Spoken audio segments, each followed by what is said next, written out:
The first thing I think businesses really need to mean it. We talk about pride 365 days of the year.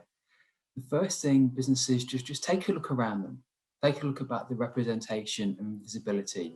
Is it a safe and respectful workplace for everybody? Since founding the World Gay Boxing Championships, how has your organisation impacted the sport? The biggest impact for me has been the relationships we've formed, particularly within the boxing community.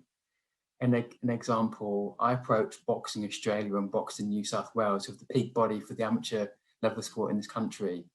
And within 2 weeks, we had statements of support, and they're helping us organise a very inclusive championships, providing the officials the support. So it's been overwhelming. I describe it as friends waiting to meet us. Also, the impact is I approached all of the major world divisions to ask for statements of support, and I was able to get statements of support from 4 of the 5 major bodies.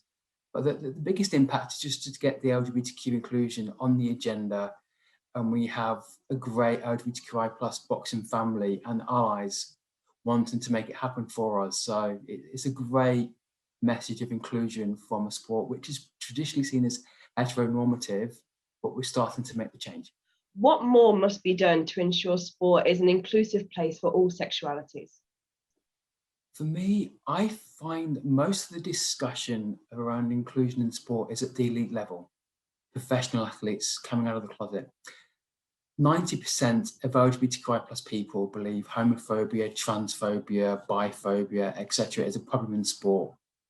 But 99% of people do not participate at the elite professional level.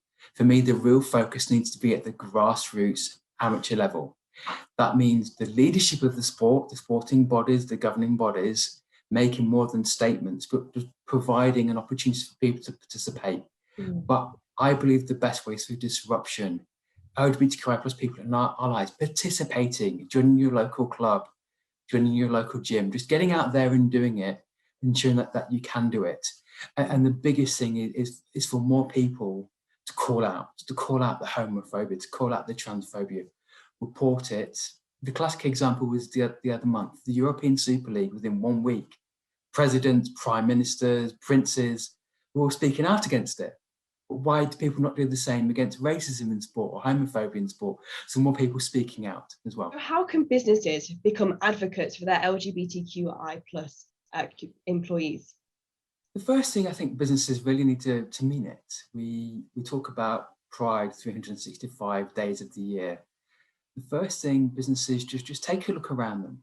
Take a look about the representation and visibility. Is it a safe and respectful workplace for everybody and your LGBTQI+ employees? Think about your customer base. What communities are you serving? Are you serving LGBTQI+ customers?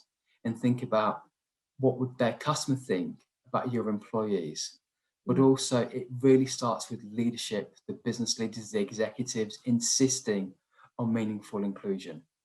Wearing a rainbow lanyard, wearing a pride pin outside of Pride Month, celebrating the days, but also giving that consistent message, but also creating an environment where people can feel they can speak up and be themselves, and really challenging those comments which happen, challenge homophobia, challenge transphobia, challenge bigotry, challenge rape, do all of those things and insist on inclusion and just create a fun environment so we can be ourselves. So what is the mental impact of workplace microaggressions in the LGBTQIA+ community? In my experience, it's the most subtle and shameful form of bullying. Because those microaggressions, we all want to know where we stand, but we're now talking about creating a sense of belonging. So if I go into the workplace and I'm excluded, or that you don't know where I stand. Is that person, does they like me? Do they smile some of the times, but don't the other times? What message are you giving? Because that then creates the anxiety, psychological torture. You don't know where you stand. You don't know what you've done. And for me, that's the hardest thing to grasp and to understand. And I think that's the same for anybody with a microaggression. You don't understand where it's coming from, and you can't put your finger on it. It's very covert. Where somebody making the homophobic statements, you know exactly where that's coming from. for those microaggressions, it's something which plays on people's mind, and it's a very subtle and cruel form of bullying. And how have you personally been affected by discrimination for your sexuality, and how did you overcome this? For me, the first few years of my professional life, I was in the closet, and I think I experienced those microaggressions. I'm going back to the late 90s, where colleagues would say, "Is that person gay? Is that person gay?" You would hear the gay jokes and comments. It was very much, I dare not come out. And then when I moved to Australia, I find myself living in an environment which is a very wonderful, vibrant, LGBTQIA plus friendly city, with colleagues where I think I'm okay to come out now.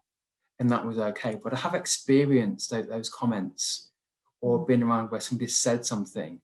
So it did hurt me but I decided to challenge it and to speak up. And that felt empowering. But at the end of the day, work is not your full life. You know, we spend so much time outside of work, and life is for living, life is for enjoying. Just the work environment isn't right for you. You know what? Challenge, speak up if you feel comfortable. If not, find something else, because you're worth more than where you're not being respected.